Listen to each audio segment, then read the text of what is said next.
Welcome to the New Books Network. Hello, and welcome back to the New Books Network. I'm your host, Leah Greenberg. Today, I have the pleasure of speaking with Alexandra Lohse about her book, Prevail Until the Bitter End, Germans in the Waning Years of World War II, which came out in October of 2021 with Cornell University Press. Welcome to the podcast, Alexandra, and thank you so much for joining us. Thank you, Leah, for having me. So, a bit about our guest today. Dr. Lohse earned her BA and PhD in history at American University in Washington, D.C., and is currently an applied research scholar team lead at the United States Holocaust Memorial Museum.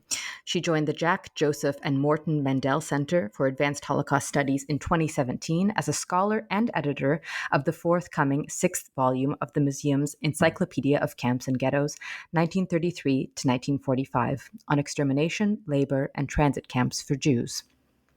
In 2020, she started serving as series editor, coordinating the work of in-house and external researchers and volume editors to complete the encyclopedia series. Dr. Lohse's research, as you'll see today from the book, focuses on German society during World War II and on the nature and endurance of popular support for Nazi regime during the final war years. Dr. Lohse first contributed to the Encyclopedia Project as a contract researcher between 2012 and 2015, when she wrote original content for several volumes of the series. She has also worked at the National Archives and served as staff historian for the U.S. Naval History and Heritage Command. With John Middaugh, she co-authored the 2018 publication Operation Torch, the American Amphibious Assault on French Morocco, 1942. So I would like to now move on to discussing the book, but first hear a little bit more broadly about your work and what brought you to the field itself, what brought you to the field of World War II history, and in particular, Nazi Germany. Yeah, thank you, Leah.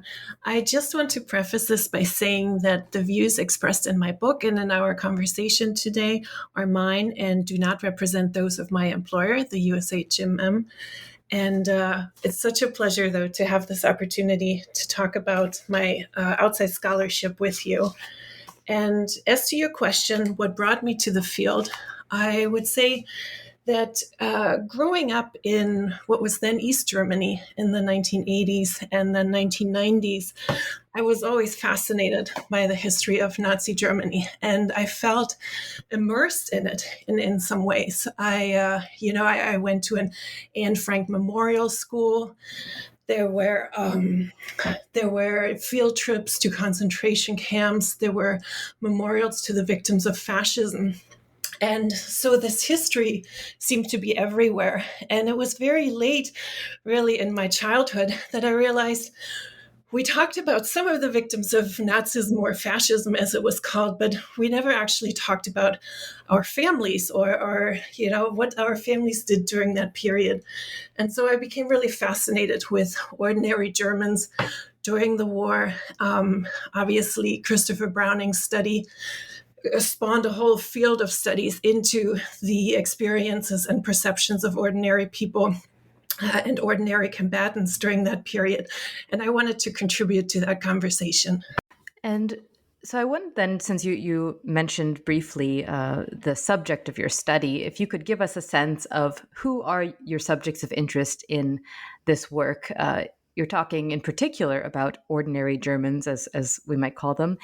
So perhaps you could give us some insight into what were the sources that allowed you to tell this story and to allow you to discuss in depth how everyday Germans, how civilians perceived the final years of World War II.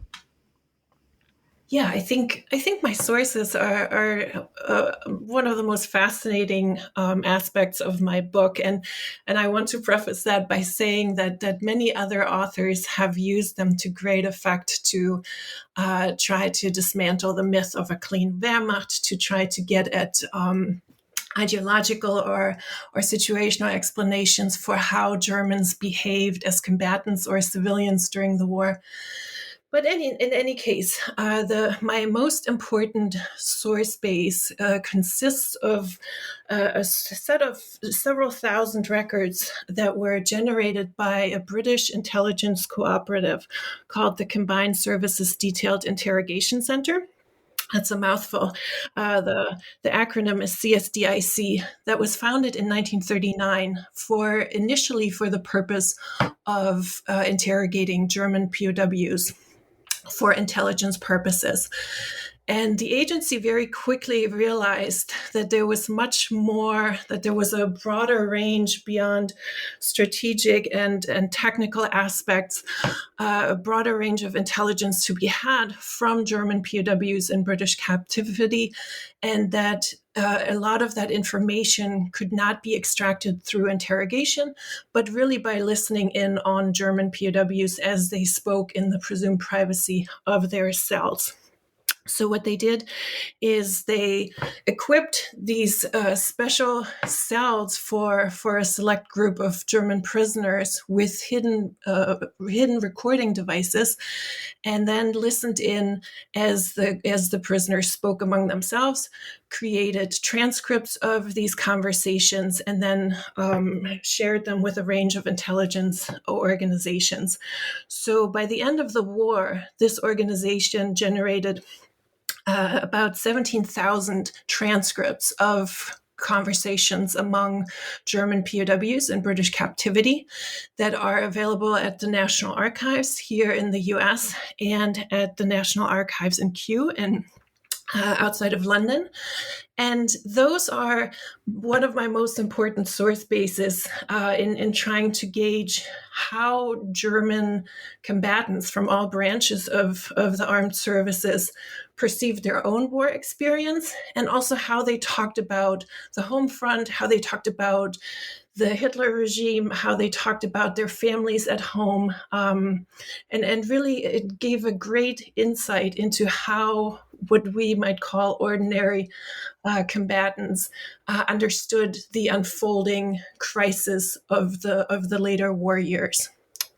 And to get at, more specifically at civilian perspectives, I also draw on the usual types of sources we use for that: letters written during the war to and from the front, some diaries, as well as other foreign intelligence and Nazi or German sort of intelligence on their own home front and on the own morale of the German people during that time. And this is something that's a recurring theme throughout the book, which is the relationship between those on the front and civilians at home, and in particular, the letters that civilians would receive from those on the front, and that as a key source of information. I was wondering if you could give us an idea of what this relationship was and how this developed in the final years of the war, in terms of how civilians received or developed their understanding of the state of things. Sure. And you're absolutely right. That relationship between the home front and the front, or between the combatants in the field and the German civilians at home, is really critical for understanding how a broader German societal understanding of the war and impending defeat developed. What we find is that the connection between the home front and the front remains very strong throughout the war. There is ample letter and parcel traffic between the front and the home front.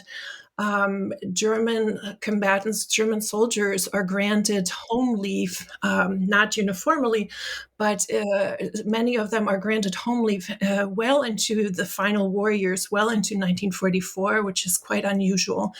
And during these home visits, we have evidence that the civilians at the home front really engaged in conversations with these combatants, and really, whether they were related to them or whether they were part of an extended friendship circle or acquaintances, civilians really clamored for what they perceived as these eyewitness accounts from the front, from the field, because they believed that those were much more reliable indicators of how the war was going than official Nazi propaganda. And the opposite of that is true as well. This is a multi-directional relationship. We find a lot of evidence of deployed German soldiers, sailors, who are, looking forward to their letters from home, and they, or if they don't get their own letters, they're clamoring for their comrades' letters to try to gauge what is the situation like at home, what is the mood like at home, is the home front holding, is the suffering that people experience at the home front such that it will undermine the war effort. So this information exchange goes both ways, and really starts to shape common perceptions of the war effort, of the crisis that's unfolding between 1943 and 1945, and of the expectations of what might still be possible for the German war effort at that point. So you described this symbiotic relationship, but on the other hand, it wasn't clear cut. It wasn't just an exchange of hidden truths in order to cut through propaganda. You also talk about, I think this was in your second chapter, the issue of civilians seeking not necessarily the truth, but a truth. So I was wondering if you could elaborate on that further in terms of what was a truth, what was a bearable truth, and how did the definition of that change in these 2 years that you focus on? Sure. What I find so fascinating about this topic, even now that I finished the book, and it's still something I think about, and would love an opportunity to explore more, is what I see sort of major shifts in how the German population experiences this war. We know that unlike in World War I, there was very little appetite for war among German society when it started in 1939. There was there were no similar scenes of enthusiasm or celebrations in the street. People were very subdued and very worried about what this war would mean, the sacrifices it would bring. But we also know that those early war years, in which the German armies seemed to conquer large swaths of European territory almost without problem, really persuaded a lot of Germans, German civilians, and low-ranking soldiers that this was indeed a worthwhile war. This was a worthwhile effort, and good things were going to come of it. We find then later in the war, especially after what is perceived as a major turning point after the defeat of the German defeat at Stalingrad, that people are starting to get worried, and that, but at the same time, as evidence mounts that the German military situation is not tenable, and that Germany is facing an overwhelming enemy coalition, eventually from all sides, as well as from the air during the escalating air war. We find Germans are acknowledging those facts. They are gathering evidence and experiencing evidence of deterioration, but they're not willing to say, or many of them, at least that I encountered in my sources, are not willing to say this war is a lost cause. There's no way we can win this war. And in fact, as the war drags on into 1944, when Germans really start experiencing a catastrophic bloodletting for the first time, it is at that point that the resolve to continue the war, the popular resolve to continue the war, becomes ever stronger. So what interests me is this interesting juxtaposition of responses where, in hindsight, as historians perhaps, and even at the time, intelligence observers looked at the situation on the ground in 1943-44 and wondered, how can Germans continue to fight this war? It is evident or it seemed evident that they were going to lose it eventually. And yet the Germans, in the sources that are available to us, are somehow convincing themselves that, yes, things are bad, but we can still turn this around. There is a way of winning this war. So that's what I mean when I talk about Germans or ordinary Germans looking for a truth, but not necessarily the truth.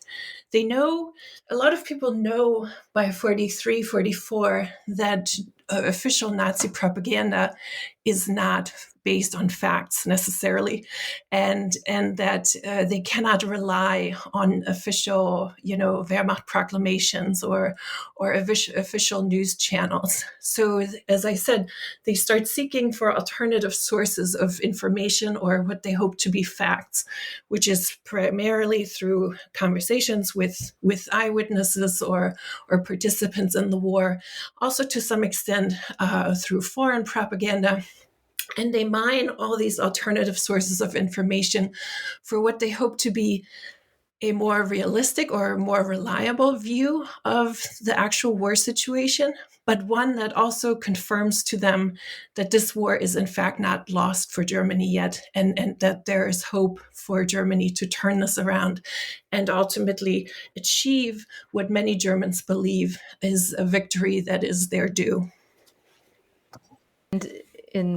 On the subject of a victory that is their due, you mentioned and made a comparison with the atmosphere in World War I versus in World War II. In the book, you talk a few times about the issue of the stab in the back myth and its how it reached new heights during the war, and how it also how their relationship to this myth shifted during the war. How did Germans cope with the potential of yet another massive defeat in these final years? Very poorly.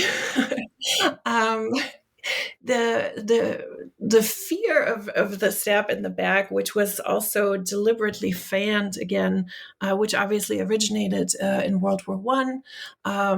As a myth to explain why Germany lost World War One, this myth was reinvigorated and amplified again in the later war years of World War II, deliberately by the regime to stoke resistance among the Germans, to stoke a will to fight against all odds, and to emphasize the need for the front and the home front to work in concert. And so the regime is working hard to motivate and mobilize all segments of German society during those final years. And Germans, at least the Germans I have encountered in my sources, are skeptical of sort of how far can this go? What are we actually? What can we actually offer against this overwhelming enemy coalition? But at the same time, they also share a belief that, yes, if we keep fighting together in concert, as one, as the Nazi regime demands, then we must win. And so the specter of defeat during those years is a driving motor that helps sort of mobilize the German populace, both from the top down through Nazi directives, but also from the bottom up. It's a sort of, it works as a self-motivator. And then we find that there are specific aspects to it, or aspects that are specific to the German situation in this particular war. We find that the awareness, for instance, or the growing awareness or shared awareness of atrocities and war crimes that the German armed forces, or in this case, it's always alleged that it was only the SS committed during the war, would cause a reckoning, or would cause the Allies to treat the Germans so cruelly in defeat that the Germans had no other choice but to avoid a defeat. That a victory for Germans really was the only way to avoid being held accountable for these crimes and possibly being treated in a similar way that Germans had treated others. So that too becomes a motivator But it's a fear-based motivation that defeat in the minds of many Germans is such a horrific prospect with so much punishment and perhaps even a national obliteration connected to it, that defeat is simply not an option. So they must continue fighting till the bitter end. Mm-hmm. And I want to return to the subject of war crimes soon, but I first want to talk about what you focus on in the second chapter, which is this announcement of total war. And could you tell us a bit more about how this functions as a political program and also rhetorically in terms of setting forth the rest of the war as total war? How did it affect existing social and material strains in German society? What were the successes and limits of this mobilization? Yeah, that's a great question, and it's really complicated because you're absolutely right. To what I describe in my book in that chapter is a sort of rhetorical mobilization. It continues to surprise people reading about the war today, and it certainly surprised eyewitness and contemporaries at the time how long Germany held off on total mobilization, given this global war that Germany was facing and had unleashed. In fact, we find that it was very late in the war that the German civilians would and other aspects of society were actually drawn into the conflict in a deliberate and active way. So this mobilization for work services or other military auxiliary services happens very late. The strict rationing happens very late. There are all sorts of aspects in which Germany or the Nazi regime really tried to shield, especially civilian society, from the strains and burdens of the war, and in part, again, because of this notion that if we strain civilians too much, then the home front will collapse and that will endanger the entire war effort.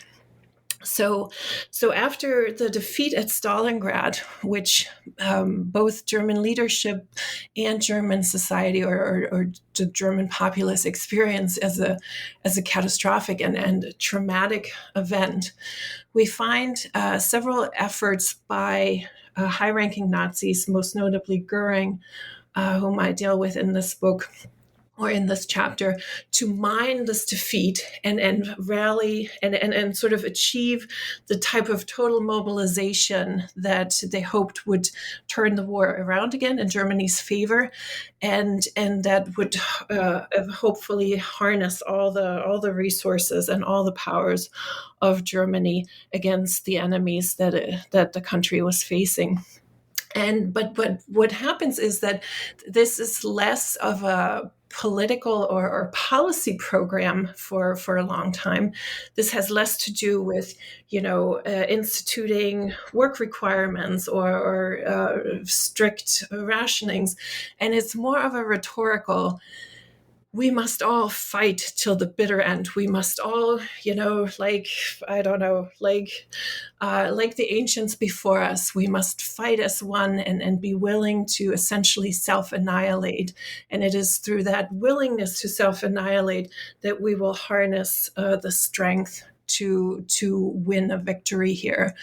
And perhaps not surprisingly, that effort of sort of radicalizing the German populace and sort of harnessing a willingness to self-destruct in the name of victory falls flat. It does not achieve what Nazi leadership hopes it would do. People are bewildered by it. It does not resonate with their experience. It does not make a lot of sense to a lot of people to say, we are all willing to die fighting. And yet, but what we do find in subsequent months and years is this resolve, nonetheless, that I described, in which people are willing to continue the war effort, but they're not doing it to self-destruct or self-annihilate. They're doing it because they believe they can win and will live in a post-victory world. So you talk about this self-preservation effort, of course, but you also talk about how the German society on a larger scale was mobilized a bit later. So one thing that interested me was also your point that you made about women in auxiliary roles on the Western Front and the sort of gendered anxiety, gendered wartime fears of the Blitzmädel who were serving in the war in some function. How did this crystallize particular anxieties among German civilians and the German military over morality and of the German social fabric? Anxieties that were perhaps already there, but that were brought to a particular head through this lens. Yeah, that's a great question. And I should say that for better or worse, a lot of the sources, obviously, all of the transcripts of POWs are by men talking to other men. But I am able to harness those sources for insights into a little bit about what their mothers and wives and sisters are saying back home. And also bring in, as I mentioned before, letters and diaries authored, authored by women. So I do try to bring in different gender perspectives in the study. But what I'm most effective in showing is the male perspective and what you rightly call the male anxiety about gender relations and gender roles during the war that are getting subverted, and some might say even perverted, or some contemporaries would call it that. There's another reason that Germans, as in general, and German leadership were so hesitant to call for total mobilization, because they were afraid of what it would do to traditional gender and class roles, etc. And once total mobilization happens, and women are drawn into labor services, or are drawn into building defense installations, and some of them even serve abroad in the occupied territories, German men that I captured in my book here are finding a lot of evidence for this perversion of gender norms. There's plenty tales in my book about Germans talking about the women they encountered in France, or the women the German women that were deployed east, and how they just went wild there and lost all control of their morals, and just engaged in sexual escapades, etc. And it causes a lot of distress among the German men, to think what this war is doing to their women, or what their women are doing to this war. During this war, so it's a very stressful situation for a lot of people, as they're perceiving this moral degeneration to happen in German society as the war carries on. And it's interesting how it's particularly projected on them as carriers of this morality, and having sort of let it loose, as it seemed to have been described. I wanted to go back to a theme that we touched on previously, which was on that of genocide and on mass atrocity, and how German civilians apprehended this information.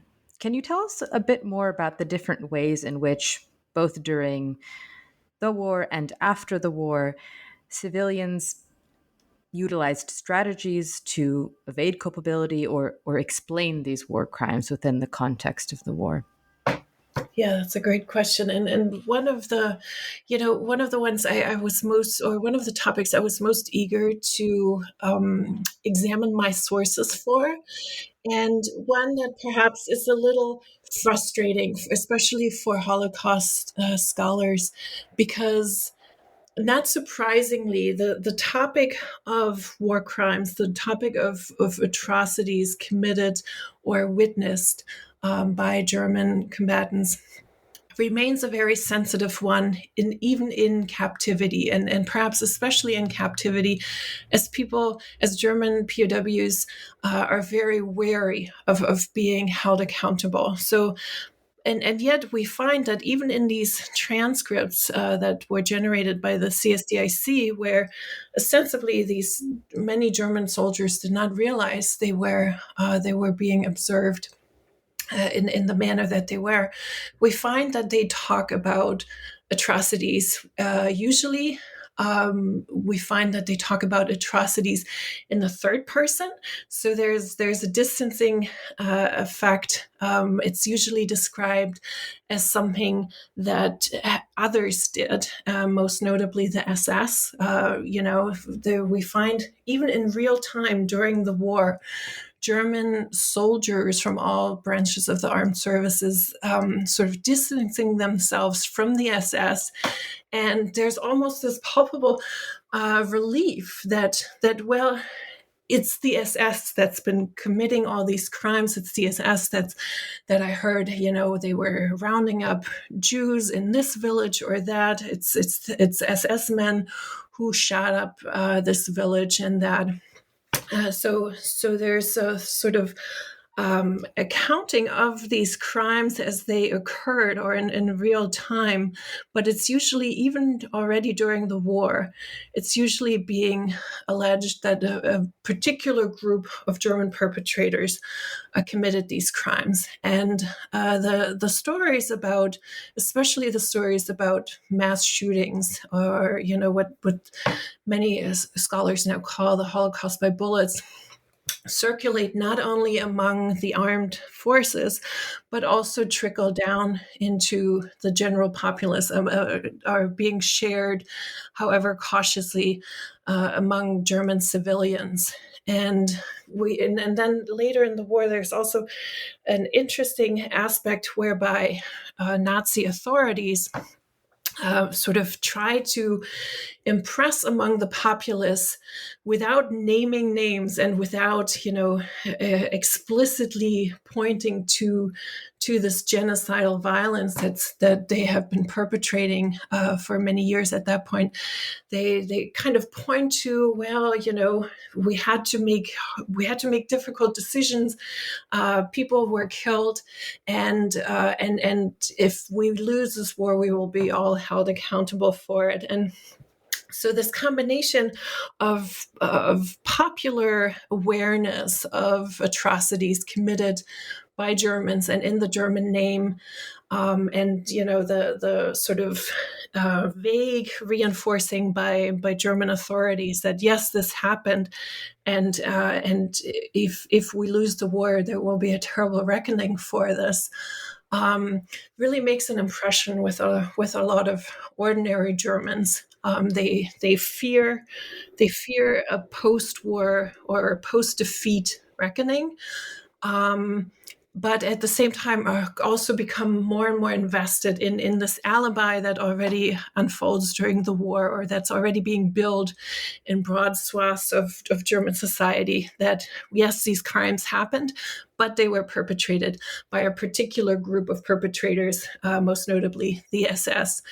And so we find evidence of this widely shared narrative or widely shared understanding of culpability already during the war. And then it, of course, becomes much more pronounced after the war.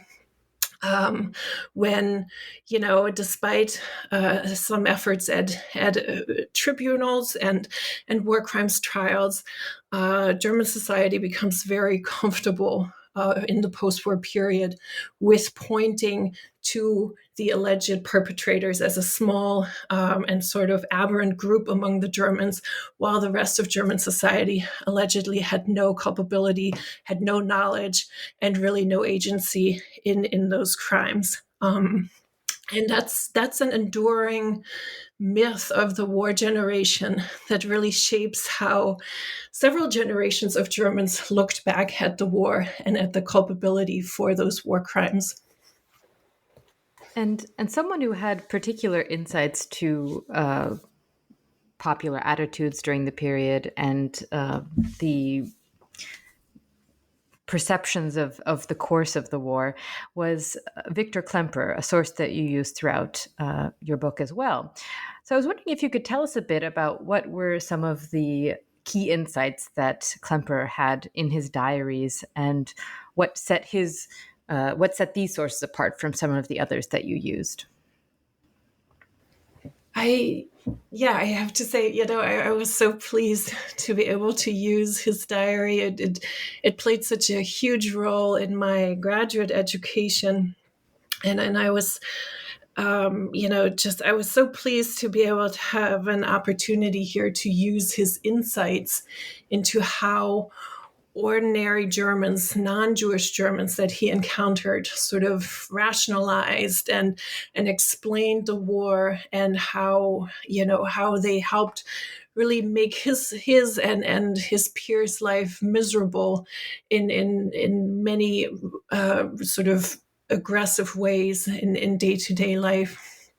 I think there's no, my regret is his diaries and his perceptions of how the Nazi regime operated, and how that reflected day-to-day life in the Nazi era, and then later in the war era, are so many and so multifaceted. It was my great regret was I could only use very little of his insights, but I thought he was a great and rare source of someone who lived among Germans, among ordinary Germans throughout the war. And yet, because of his status, he was obviously relegated to the realm of the persecuted. So he kind of lived at the periphery of German society, looking in, and was obviously a very perceptive observer of how those Germans, non-Jewish Germans around him, operated. And I think he was a very keen observer of ways in which Germans jostled for favors during the war, how they tried to improve their lot, materially or status wise, often by hurting others during the war. And I think most importantly, what I appreciated about his voice in the context of my book was his keen observations about how Germans, on the one hand, could be very, invested ideologically and otherwise in the Nazi projects of racial subjugation, of German racial superiority, of homogenization, of territorial conquest, and then on the other hand, toward the end of the war, how quickly people were being opportunistic in sort of shedding those prior identities, or shedding those prior convictions, and really positioning themselves in a more favorable light, by saying, we always hated the Nazi regime. We always knew this war could go nowhere, and we're glad it's over now. So he's a really wonderfully keen observer of how those dynamics and those shifts in sort of self-identification and self-perception happen among those around him. And what was also interesting to me was that he didn't seem so certain, even in the sort of final hours of the war, that the war would end in German defeat. So it was really fascinating to me how he observed the shifting tides, and how he observed public perception, and how he received information about the course of the war. So I was wondering if then we could talk a bit about your final chapters 4 and 5, in which you discussed the July 1944 attempt on Hitler's life as a key turning point, but then also Hitler's mental decline and really the final days. Nonetheless, some still held steadfast to the idea of Germany's legitimacy in the war, to Hitler's supremacy and sort of careful planning in all of it. But you also point out that there's a diversity of responses, just as there was a diversity of responses to the war in its previous years. I was wondering if you could tell us a little bit about how the German populace reacted in really these final hours. Sure. I think anyone in the field or anyone who studies this topic will realize that what I crammed into 2 chapters probably could each make and have made their own studies or justified their own studies of each of these topics. But my attempt here was to signal very strongly yet another turning point for German society, for the German military effort, and German perceptions of the war that starts to happen in 1944. And that has to do with this confluence of factors, including the Stauffenberg, attempt at Hitler's life, the Nazi regime's response to those events, the escalation of the Allied air war during that period against German industrial and urban centers, the sort of the visceral advance, the advance of Allied armies onto German territory from all sides, and then all of that culminating in Hitler's suicide. All of that signals a dramatic turning point in how Germans experience the war. Again, it's as I said earlier, while there was no broad enthusiasm for the war initially, a lot of German people got behind this war effort or started getting invested in this war effort during the early years when the war went well, and when the war required very little sacrifices from them. It's surprising to think of a war of such calamitous proportions for so much of European society and European countries as something that was really abstract for many Germans for many years. There was in the initial war years, there was very little damage to German territory or German infrastructure. And again, as I said, the Nazi regime really avoided broad mobilization and broad sacrifices for large swaths of German society for many years. So the war was initially something that, while not celebrated, was really something that was advantageous for a lot of Germans, and that required very little in return. By 1944, we find the exact opposite. We find that Germans are now facing a war that is destructive and lethal to them in a way it had never been before. During that period, more Germans, both civilians and combatants, are dying than in the entire 5 years before that. So it becomes a very bloody war for the Germans. It becomes destructive. The German war economy is collapsing, so there's shortages of everything, all consumer goods, of foods that the Germans are experiencing for the first time.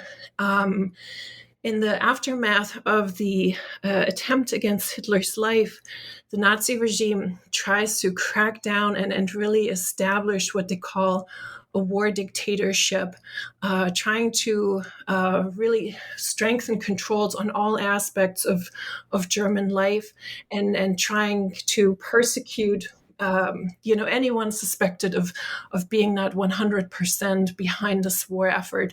So it's not only Allied escalation of war violence and sort of the escalation of war burdens, but this is also a self-inflicted event that the Nazis are deliberately pursuing in an attempt to root out any perceived internal threat and to strengthen the position, their own position internally, through sheer force. So all of this obviously makes now for a very dramatically different war experience. And yet the more the regular Germans are asked to sacrifice and bear during this period, the less is the regime able to actually show results for this. None of this halts the advance of the Allied armies. None of this halts the bombing of German cities. None of this improves the material situation of most Germans. So it becomes this really unusual strain on German society. And in a lot of literature, we explain the sort of popular consensus or support for the Nazi regime in the early peace years, but also in the early war years, by saying that, well, the Nazis, there was an opportunistic aspect to it. They essentially bought compliance, by giving people opportunities for social advancements or other sort of material comforts by plundering the European continent. We no longer have a regime in 1944 that is able to buy this compliance, but it has to kind of force it. And it has to rely on the willingness of the regular people to participate or continue participating despite receding gains. And that's what makes the final war period so different from all the years that preceded, and for that then to culminate in what many perceive as the absolute traumatic event of Hitler's suicide, by which they believe he's abandoning them to their fate, makes that final year particularly grueling and brutal for Germans. And these are some very fascinating takeaways that you also close on, sort of how these crisis conditions obscured some of the broader ideological attitudes that were driving the war. So as we come to the end of our time, I wanted to close by asking you sort of what are some of the takeaways that surprised you the most from this research, and what from this research project maybe is informing your future projects. So what are you working on next in your own research? Sure. I think what surprised me most was, I don't know, I think what surprised me most was how relevant to sort of contemporary situations I sometimes felt this study was, in a way that I hadn't before, in examining how people during World War II, or particular people in World War II, mined sort of disparate sources of information for what they perceive to be the truth, while rejecting what objectively were facts, seemed to be of a particular relevance for the time and place that we live in now. Even though, as a historian, I'm very wary of making those parallels. But just watching a people back in time, or a group of people back in time, trying to make sense of what they perceive as a crisis, and trying to tell stories about the world around them in crisis, and trying to make sense of that world by telling stories, no matter how nonsensical they often are, and there are plenty of those in my book.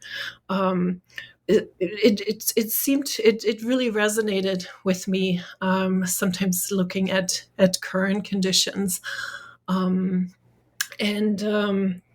and yeah, and I think I'm still surprised by how deep that investment in many ways into these Nazi projects of German, racial superiority and homogenization, and sort of territorial acquisition was among people even at the time who would not describe themselves, or would not have described themselves as Nazis. Yet they shared those same visions for their nation's future, and what their nation should strive for, on the one hand, and then how quickly they were able to at least pay lip service to the post-war party line, essentially, to being able to say, yeah, you know what, we never believed any of that anyway. and it's time to move on after these deeply unsettling and traumatic ways and in which the war ended for the Germans. But I'm still, it still hurts my heart too to find so much evidence of Germans so preoccupied with their own suffering during those years, and so just readily and willing to abandon all responsibility for the suffering that Germans had unleashed onto so many others. It's a very disturbing aspect. Perhaps it's not surprising, but it's a very disturbing aspect of this book, how our own suffering can really just shut us off or make us unwilling to engage with anyone else's. Um, and as to what I work on next, I think for the foreseeable future, I'm focusing on the scholarship that I pursue at the Holocaust Museum, which is really trying to situate or explain the Nazi era and the war and the Holocaust through the camp infrastructure that the Nazi regime and its allies put in place to manage various populations, to manage the extermination or mass murder of various populations, and to mold and punish others. As someone who studied the history of Nazi Germany in grad school, and thought she had quite a good grasp on how the regime worked and how the war unfolded in Germany and Europe during that time. It continues to just amaze me how little I understood about the centrality of the camp network in the Nazi dictatorship, not just inside Germany, but across occupied and allied Europe. And so that's a topic that is very important to me going forward. Well, thank you so much for your work on researching and contributing to this body of knowledge, and also, of course, for discussing your book today with me. I really appreciate it, and it was fascinating to get some more insights into a really rich text and so many incredible primary sources that you've shared with us. Thank you, Leah. It was great talking with you as well. Thank you very much, and hopefully we'll catch you on the podcast another time. Thank you.